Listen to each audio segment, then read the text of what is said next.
Hello good morning दोस्तों, कैसे हैं आप सभी। Welcome to Saurabh sir class. मैं हूं चीनू ठाकुर और आज मैं आपके साथ जो सीरीज स्टार्ट कर रही हूँ वो है फिलॉसफी की सीरीज। फिलॉसफी जो हम पढ़ेंगे यानी कि दर्शन, ये जो हम पढ़ने वाले हैं ये आपका, मैंने वैसे स्पेसिफिकली केवीएस आरआरबी की जो भी टीचिंग आपकी जॉब्स आ रही हैं और आरआरबी के तो फॉर्म फिलअप स्टार्ट हो चुके हैं, वो सारी इन्फॉर्मेशन मैं आपके साथ ऑलरेडी शेयर कर चुकी हूँ। तो अभी क्या है कि फिलॉसफी, अगर आपको 50 में से 50 मार्क्स लेने होंगे आपके पीए एग्जामिनेशंस में या जो पीए सेक्शन है, तो उसके लिए आपको फिलॉसफी जरूर पढ़ना होगा। बहुत ही इजी लैंग्वेज और बहुत ही ज्यादा जो कह सकते हैं ना, सरल से सरल तरीकों से मैं आपको ये वाला टॉपिक पढ़ाने वाली हूँ। वैसे तो ये टॉपिक यूपीएससी के लिए भी बहुत इंपॉर्टेंट है, यूपीएससी जो फिलॉसफी ऑप्शनल सब्जेक्ट चूज करते हैं उनके लिए भी है, बट वो थोड़ा सा इन डेप्थ होता है और थोड़ा सा ज्यादा होता है। तो जब मैं आपका यूपीएससी फिलोसफी जो ऑप्शनल सब्जेक्ट है उसके बारे में डिस्कशन करूंगी तो वो क्लास भी मैं जरूर आपके साथ शेयर करूंगी। But in the meantime, if you are new to UPSC examinations, then this class will definitely help you. ये भी आपकी मदद करेगी क्योंकि इनिशियल जो फंडामेंटल्स होते हैं ना, जो एकदम बेसिक वाला जो चीज होता है, उसके लिए आपको ये क्लास बहुत ज्यादा हेल्प करने वाली है। तो चलिए फटाफट से चलते हैं अपनी क्लास की तरफ और डिस्कस करते हैं कि क्या क्या पढ़ने वाले हैं। दर्शन का परिचय या इंट्रोडक्शन टू फिलॉसफी। फिलॉसफी कितने प्रकार की है? फिलॉसफी 4 अलग अलग प्रकारों की है। ठीक है, फिलॉसफी में सबसे पहले हम जानते हैं कि नंबर 1 पे आता है आपका इंडियन दर्शन, क्योंकि हमें इंडियन फिलॉसफी पढ़नी है, तो इंडियन फिलॉसफी हुआ आपका नंबर 1 पे। नंबर 2 की बात करूं तो वेस्टर्न फिलॉसफी। ओके, नंबर 3 पे आएगा socio culture philosophy, socio cultural philosophy. और नंबर 4 पे आता है आपका फिलॉसफी ऑफ रिलीजन। ठीक है जी। तो मेनली आपका जो पीजीटी एग्जामिनेशंस के लिए ज्यादा फिलोसफी के जो टाइप्स है पूछे गए हैं वो है इंडियन और वेस्टर्न फिलोसफी में से जो क्वेश्चंस आए हुए हैं। क्वेश्चंस में मैं आपके सामने अभी लेकर आऊंगी, जो टोटल 10 क्वेश्चंस ही है, बट आपको थोड़ा आइडिया हो जाएगा कि किस तरह से क्वेश्चंस आते हैं, क्योंकि वो पिछले जितने एग्जामिनेशंस हैं उसमें से मैंने इंपॉर्टेंट क्वेश्चंस शेयर किए हैं। ठीक है, तो सोशियो कल्चरल और फिलोसफी ऑफ रिलीजन ये आपका होता है अगर आप यूपीएससी में अगर आप ऑप्शनल प्रिपेयर कर रहे होते हैं। ठीक है, ऑप्शनल लेते हैं फिलोसफी को, तब तो आपको ये चारों फिलोसफी पढ़ने होते हैं, बिकॉज आप जानते हैं कि एसे राइटिंग आता है, एक पार्ट है ना आपका एसे राइटिंग का। तो एसे राइटिंग के पार्ट में आपको ये दोनों फिलोसफी में से बहुत कुछ इंपॉर्टेंट टॉपिक होता है, इंपॉर्टेंट नाम होते हैं जो लिखने होते हैं, इंपॉर्टेंट पर्सनालिटी होती है जिनके बारे में आपको लिखकर कोट करना होता है, so that you can give a very good essay, so आप अचीव कर पाएंगे अच्छे मार्क्स। ओके, तो बहरहाल हमको यहाँ पर 4 फिलोसफी नहीं पढ़ना है, हमको यहाँ पर सिर्फ ये 2 फिलोसफी पढ़ना है। एक है आपका इंडियन फिलोसफी और एक है आपका वेस्टर्न फिलोसफी। तो इसके बारे में डिटेल में क्लास होने वाली है, तो ज्यादा छोटी क्लास का उम्मीद मत रखिएगा, क्योंकि हमें एक ही क्लास में सब कुछ समझ लेना है। ऐसा नहीं है कि 10 क्लास लेंगे तभी समझ में आएगा। भारतीय दर्शन की विशेषताएं, सबसे पहले इंडियन फिलोसफी समझिए। फिलोसफी होती क्या है? फिलोसफी यही तो है कि हम बहुत सारे ऐसे भौतिक क्वेश्चन है जो हमारे माइंड में आते हैं। ठीक है, जीवन को लेकर, हमारे पृथ्वी को लेकर, दुनिया को लेकर, लाइफ को लेकर बहुत सारे क्वेश्चंस आते हैं, और हम लोगों ने देखा है कि जो चिंतन है, चिंता है, चिंतन बहुत सारी चीजें, नए नए क्वेश्चंस के बाद उसके आंसर खोजने होते हैं। ठीक है, तो चिंतन की विविधता ये भारतीय दर्शन की मुख्य विशेषता है। अगर यहाँ पर देखा जाए, मैं आपको 2 लाइन में अगर बोलूं तो फिलोसफी है फंडामेंटल क्वेश्चन और उसकी एग्जिस्टेंस के लिए जो ज्ञान है उसको कहा जाता है, नॉलेज, एथिक्स, रियलिटी। ठीक है, तो अभी इंडियन फिलोसफी के बारे में डिटेल में थोड़ा समझिए। भारतीय दर्शन जो है उसके टोटल कितने स्कूल्स हैं? तो that divided into 6 important Orthodox school. Orthodox word का मतलब नेगेटिव नहीं होता, ऑर्थोडॉक्स का मतलब होता है परंपरा। ठीक है, तो परंपरागत तौर पे देखा जाए तो टोटल 6 स्कूल है। एक है न्याय, विशासिका, सामख्य, योगा, मीमांसा और वेदांत। अब ये स्कूल करवाते क्या है? आपका जिससे भी रिलेटेड क्वेश्चंस होते हैं, हमारे जो ज्ञानी थे, जो पहले हमारे चिंतक थे, उन्होंने 6 अलग अलग जो स्कूल है उनमें डाइवर्ट किया, और उसी के अध्ययन के लिए ही स्टूडेंट जाते थे। कि यदि मुझे न्याय के बारे में पढ़ना है तो मैं न्याय स्कूल में पढ़ूंगा। आज के तरह से तो नहीं कि 10 विषय एक साथ पढ़ रहे हैं और 10 में से आपको मतलब कॉन्सेप्ट ही क्लियर नहीं हो रहा है। समझ रहे हैं आप? टाइम उस समय क्या होता था, शिक्षा क्यों इतनी ज्यादा टॉप प्रायोरिटी पे होती थी, क्योंकि आपको जो पढ़ना है आपका पूरा फोकस उस एग्जाम में है। अब यहाँ पे जो 6 हमारे टोटल ऑर्थोडॉक्स स्कूल है, जिसमें कुछ हीट्रोडॉक्स भी हैं।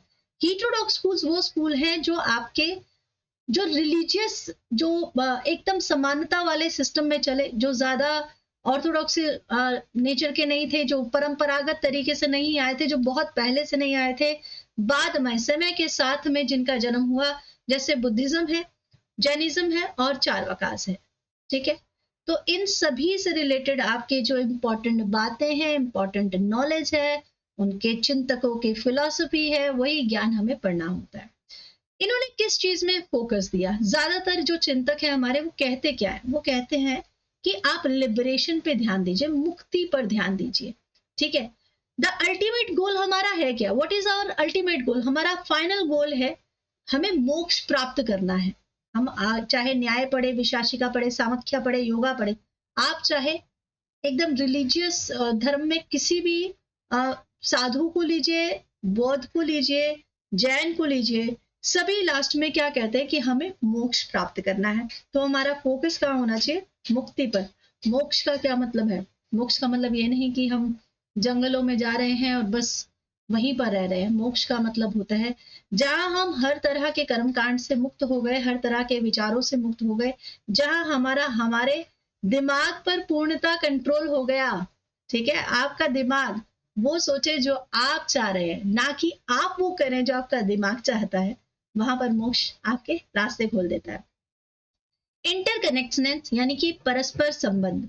इंडियन फिलॉसफी ये एम्फेसाइज करता है कि हम कैसे एक दूसरे पर निर्भर है, हमें स्वार्थी होकर नहीं चलना चाहिए। हम किस तरह से यूनिवर्स पे निर्भर है, कैसे मनुष्य और जो आपका ब्रह्मांड है वो आपस में किस तरह से जुड़े हुए हैं। ठीक है, ये है इंटरकनेक्टनेस। अब बात करते हैं व्यवहारिक अप्रोच की, यानी कि प्रैक्टिकल अप्रोच। तो प्रैक्टिकल मेथड जैसे कि ध्यान लगाना यानी मेडिटेशन करना, सेल्फ डिसिप्लिन होना, या फिर एथिकल लिविंग यानी कि नैतिक जीवन को जीना, इन सभी से ही आप अपना सेल्फ रियलाइजेशन कर पाएंगे। सेल्फ रियलाइजेशन का मतलब होता है आप अपने आप को कैसे जानेंगे। सबसे बड़ी खोज हम यही तो कहते हैं, मैं क्या हूं, मैं क्या कर रहा हूं, मुझे ऐसा करना क्यों है, मुझे ये जीवन जीना क्यों है। हमारे फिलॉसफी में यही सब क्वेश्चन आते हैं ना। तो प्रैक्टिकल अप्रोच यानी हम जानना चाहें अपने बारे में, अपने आप से मिलना चाहेंगे, तो हमें क्या करना होता है? मेडिटेशन करना होता है, हमें सेल्फ डिसिप्लिन होना चाहिए, हमें अपने नैतिक जीवन को जीना चाहिए। Then combination of spiritual and rationality, हमें एक कॉम्बिनेशन मेंटेन करना है। हमें ये नहीं कि हम बिल्कुल कहते भगवान नहीं है, कुछ नहीं है, ब्रह्मांड नहीं है, हम किसी पे निर्भर नहीं है, ऐसा नहीं चल सकता। हमें स्पिरिचुअल भी होना होगा और हमें रैशनल भी होना होगा। यानी आप धर्म की बात सुन रहे हैं बट आपको तर्क भी साथ में रखना होगा।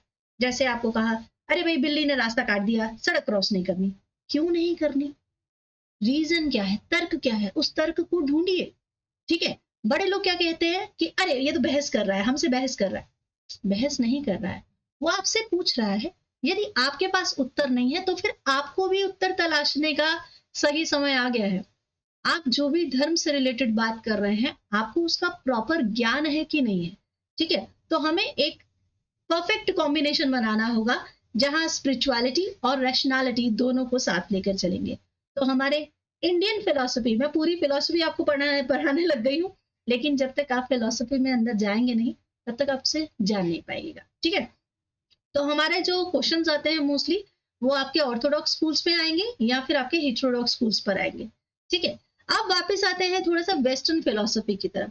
तो वेस्टर्न फिलॉसफी में अगर आप बच्चे देखेंगे, सॉरी बच्चे कह रही हूँ, स्टूडेंट्स तो सभी टीचर्स के सामने स्टूडेंट बच्चे ही होते हैं। ओके, सो वेस्टर्न अगर मैं फिलॉसफी की बात करती हूँ, वेस्टर्न स्कूल ऑफ फिलॉसफी की बात करती हूँ, तो उनके जो इम्पोर्टेंट स्कूल है, इम्पोर्टेंट जो वो फॉलो करते हैं वो है आइडियलिज्म यानी आदर्शवाद। ठीक है, जहां पर कोर आइडिया उनका क्या है कि रियलिटी जो है वो फंडामेंटल है, या तो मेंटल है या फिर स्पिरिचुअल है। यानी आपके जो मूल विचार है, सब कुछ क्या होता है आपके मानसिक है। ठीक है, आदर्शवाद इसको कहते कौन है, कौन इसके प्रमुख चिंतक हैं, वो है प्लेटो और हेगल।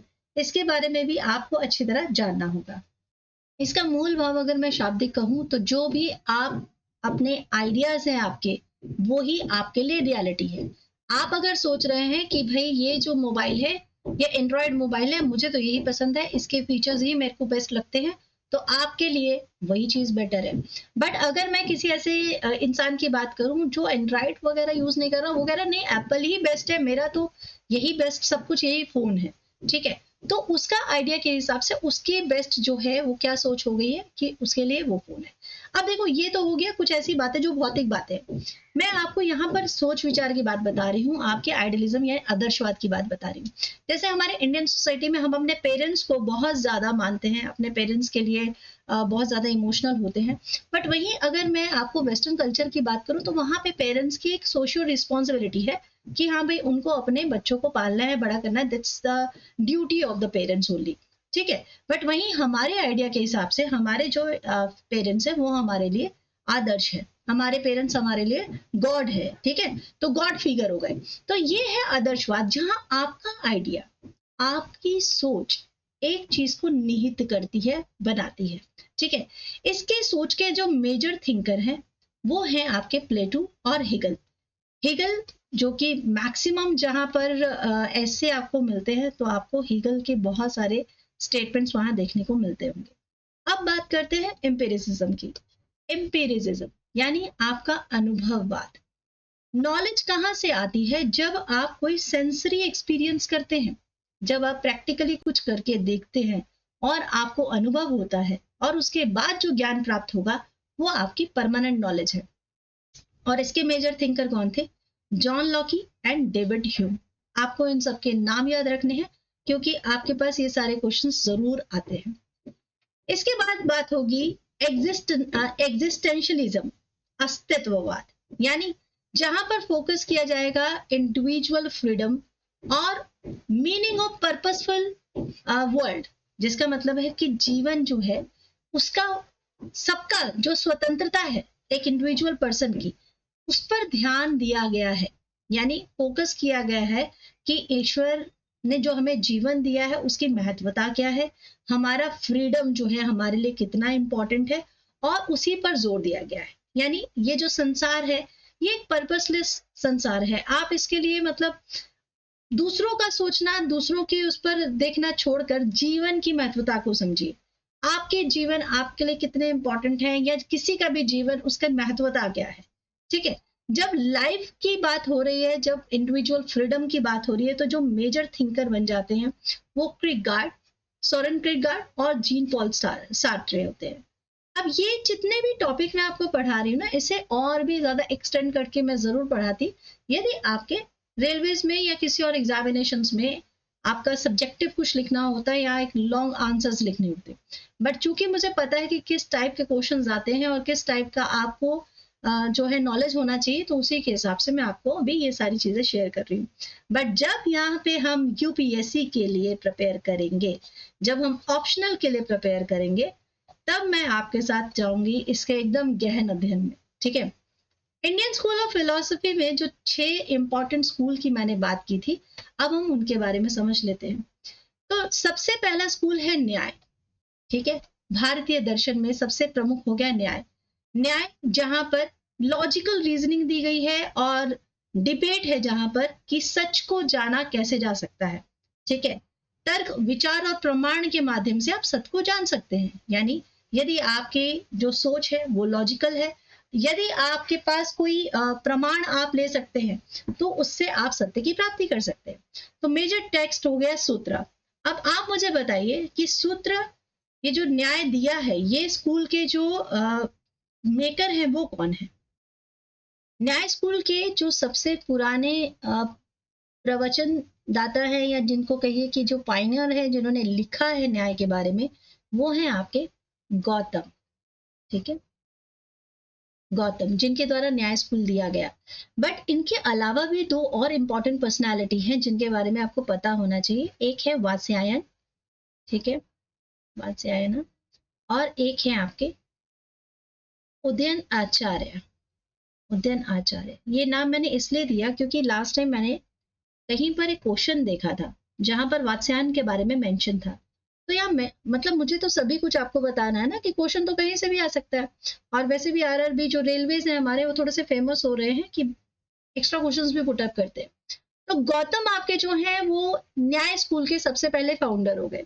वात्स्यायन कौन है? वात्स्यायन अर्ली कमेंटेटर है न्याय सिस्टम के, मतलब न्याय सिस्टम के बारे में जो कमेंटर करते हैं वो है। और उदयनचार्य जो है इन्होंने भी न्याय स्कूल के लिए काफी इंपॉर्टेंट इंफॉर्मेशन दिया, उसके बाद कमेंट्री किया। So these 3 figures are important, ठीक है, ये आपको पता होना चाहिए। क्वेश्चन भी जनरली यही आ सकता है कि इनमें से कौन सा फिगर है, इनमें से कौन सी पर्सनालिटी है जो न्याय स्कूल से कनेक्टेड है, and who is the founder of Nyaya, who is the writer of Nyaya, and who is the pioneer personality connected with Nyaya. तो ये सारे क्वेश्चंस के आंसर्स में आप गौतम लिखेंगे।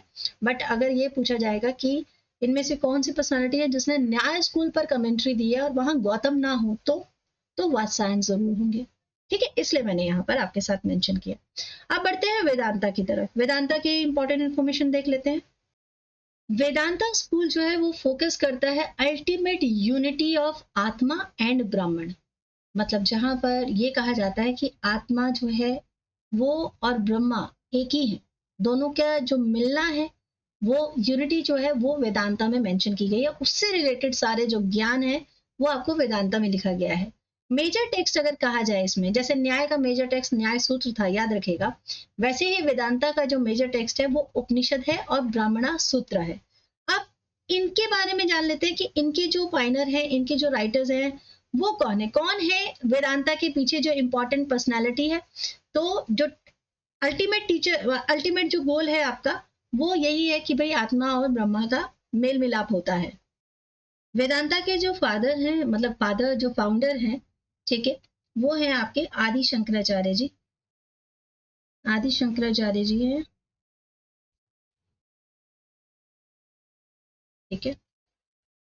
यहाँ पर ये ज्ञान है कि भाई आप जो हमारे भगवान है वो मानव शरीर में भी जन्म लेते हैं और इतने निराकार है, उनका स्वरूप इतना निराकार है कि हर जन्म में आके वो मनुष्य का साथ देंगे और जब बहुत ज्यादा अधर्म बढ़ जाएगा, ये वाला जो पूरा था ना नोट, ये सारा वेदांता में लिखा हुआ है। यानी हम कह सकते हैं कि जो गीता लिखी है वो भी एक तरह से वेदांता का ही हिस्सा है। अब यहाँ पर आप ध्यान दीजिएगा कि जो वेदांता है उसमें उत्तर मीमांसा भी है। उसे एक नाम और जाना, मतलब किसी और नाम से अगर हम बोले तो उत्तर मीमांसा के नाम से भी जाना जाता है, ठीक है। और यहाँ पर जो मेजर टेक्स्ट हो गए वो क्या हो गए आपके उपनिषद और ब्रह्म सूत्र, जिसमें वेदांता के बारे में सारी जानकारी दी गई है। नेक्स्ट हम पढ़ते हैं बुद्धिज्म के बारे में। बुद्धिज्म जहां पर जिनका कोर आइडिया क्या है कि जितने भी आपको मुश्किलें होती हैं, मनुष्य जितने भी मुश्किलों से गुजरता है, उसका एकमात्र कारण है कि वो बहुत ज्यादा इच्छाएं रखता है, ठीक है। तो यदि हम अपने एट फोल्ड पाथ को यूज करें और अपने दिमाग पर कंट्रोल कर ले, यदि अपनी इच्छाओं पे कंट्रोल कर ले, अष्टांगिक जो पथ है या मार्ग है उसके माध्यम से हम सारे दुखों की निजात ले सकते हैं, सब दुखों से मुक्ति पा सकते हैं। ये सारे जितने भाषाएं हैं, सारे जितने भी टेक्स्ट है जो बुद्धिज्म में मेंशन है, वो आपको आखिरकार यही बताते हैं कि आपका जो भी मुक्ति का साधन है वो है आपके सारे दुखों की जो जड़ है वो है आपकी इच्छा। आप उससे मुक्त हो जाएंगे तो ऑटोमेटिकली आप जीवन में सुखी हो जाएंगे। तो यहाँ पर जो मेजर टेक्स्ट है आपके धम्मपद और त्रिपिटिका, ये दोनों इंपॉर्टेंट है। त्रिपिटिका में 3 अलग अलग बुक्स है। जरा आप मुझे कमेंट सेक्शन में लिखकर बता सकते हैं ये 3 कौन कौन से इंपॉर्टेंट टेक्स्ट है, ठीक है, मैं वेट कर रही हूँ आपका। अब जो फिलॉसफी है वो आगे 2 और पार्ट में डाइवर्ट की गई है। एक तो आपकी है ईस्टर्न फिलॉसफी और एक है आपकी वेस्टर्न फिलॉसफी। अब यहाँ पर कुछ एक्सपेक्ट लेके चलते हैं, कौन कौन से मेन थीम है, कौन कौन सा मेन है फोकस पॉइंट। सबसे पहला फोकस यानी कि केंद्र बिंदु, दूसरा है स्पिरिचुअलिटी यानी कि अध्यात्म की तरीके से, तीसरा हो गया दृष्टिकोण कि किस दृष्टिकोण से कौन सी फिलॉसफी काम कर रही है, उसके बाद एथिक्स नीति, ठीक है, and then goal of life. अगर मैं ईस्टर्न फिलॉसफी की बात करती हूँ और फोकस केंद्र उसका देखती हूँ तो होलिस्टिक व्यू पे उनका पूरा तरह ध्यान है, ठीक है। इंटरकनेक्टनेस ऑफ ऑल बीइंग यानी कि समग्र दृष्टिकोण, सभी प्राणियों की परस्पर संबद्धता, ये आपकी ईस्टर्न फिलॉसफी है। जिसमें हमारे भारत की फिलॉसफी भी आती है। वहीं अगर मैं वेस्टर्न फिलॉसफी की बात करूं तो वो कहते हैं पर्सनल फ्रीडम और रैशनैलिटी, यानी कि आपको व्यक्तिगत स्वतंत्रता और तर्क पे ध्यान देना है। ठीक है।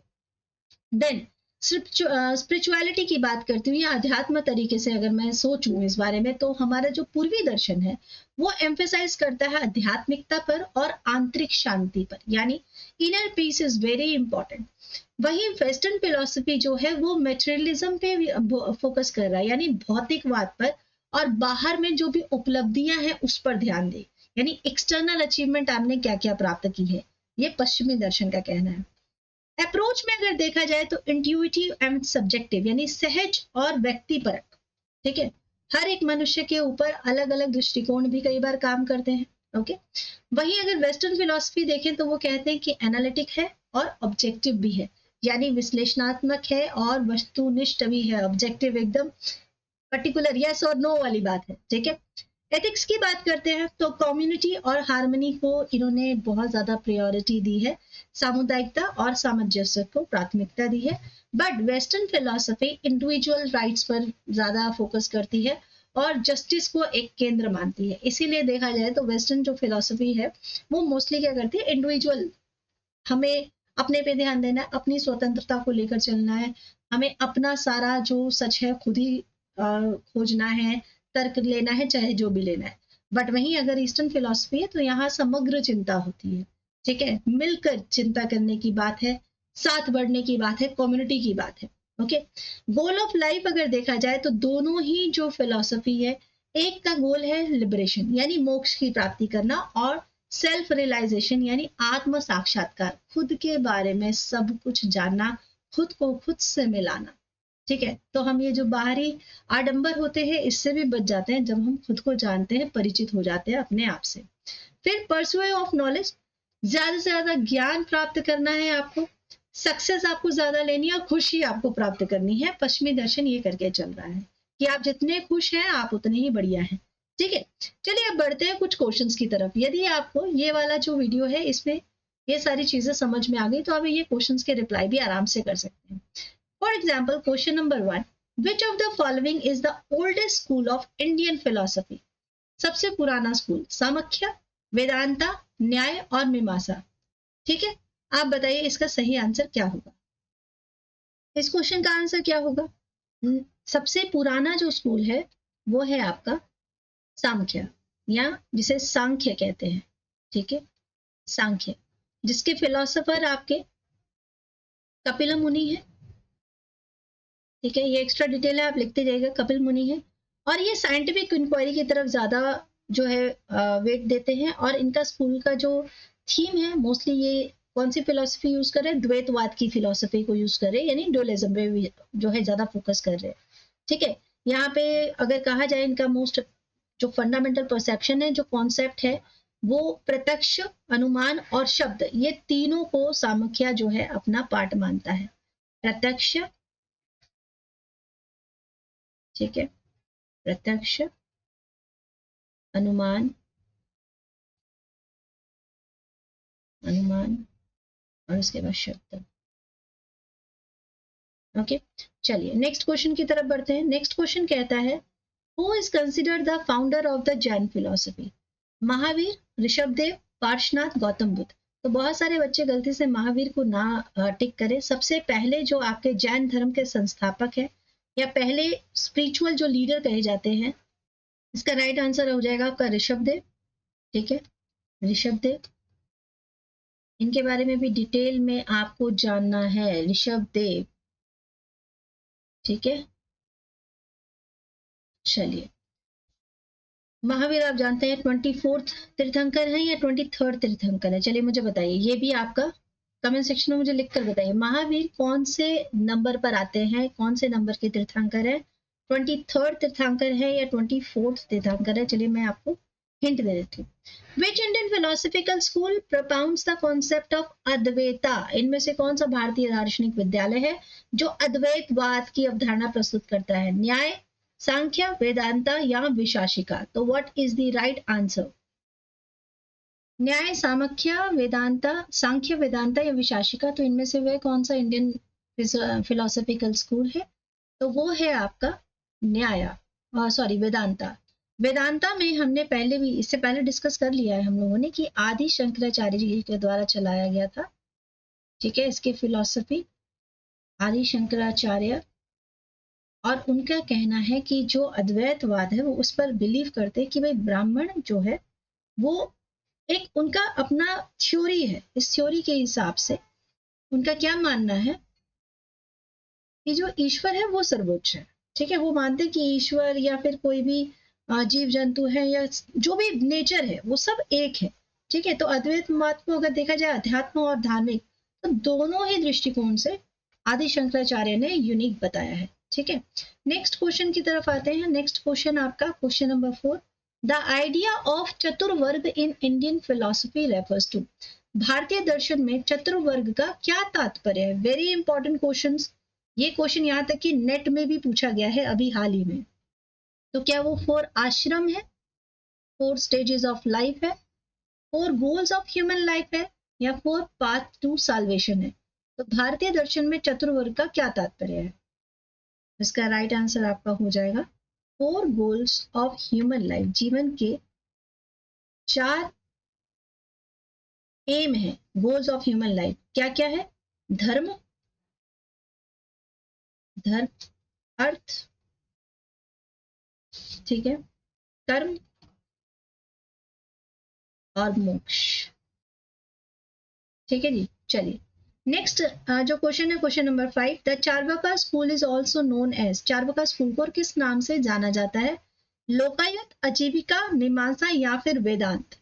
चार्वाका स्कूल के बारे में बताइए। तो इसे लोकायत के नाम से भी जाना जाता है, ठीक है। Charvaka school is important school because this school is always important because इनकी थॉट्स की वजह से। जो इनकी फिलॉसफी है वो क्या है? ये मानते हैं कि मटेरियलिज्म और एम्पिरिसिज्म बहुत ज्यादा इंपॉर्टेंट है, ठीक है। तो इसकी इंपॉर्टेंस पे ध्यान देते हैं। कहने का सिर्फ मतलब ये है कि भाई अगर आपको दुनिया को समझना है तो इसके लिए जो भी आपके पास एविडेंस, आपको प्रत्यक्ष प्रमाण होना चाहिए, यानी तर्क के लाइफ होनी चाहिए। ये नहीं कि जो कुछ मेंशन है सिर्फ उसी हिसाब से चला जा रहा है। तो Charvaka school is always focus on this thing, okay. तो Lokayata is the other name of the school. चलते हैं क्वेश्चन नंबर 6 की तरफ। क्वेश्चन नंबर 6 है, what is the main focus of न्याय फिलॉसफी। न्याय फिलॉसफी का मेन जो ध्यान है, मुख्य ध्यान, वो किस पर है? रिचुअल्स पर, लॉजिक और रीजनिंग पर, मेडिटेशन पर, या फिर डिवोशन पर? न्याय से आपके पास बहुत सारे प्रश्न आते हैं। तो न्याय स्कूल क्या बता रहा था? न्याय स्कूल यही तो समझा रहे थे ना हम, उसमें यही देख रहे थे फिलॉसफी के अंतर्गत कि यदि आपको स्वतंत्रता चाहिए, यदि आप लिबरेट होना चाहते हैं, तो आपको एकमात्र क्या हेल्प कर सकता है? नॉलेज हेल्प कर सकता है, आपका ज्ञान हेल्प कर सकता है। तो ये लॉजिक से भी डील करते हैं, मेटाफिजिक्स के साथ भी कनेक्ट करते हैं, तो बहुत सारे इनकी शाखाओं से कनेक्ट कर सकते हैं। बट यहाँ पर पूछा गया कि मेन फोकस किस पे रहेगा?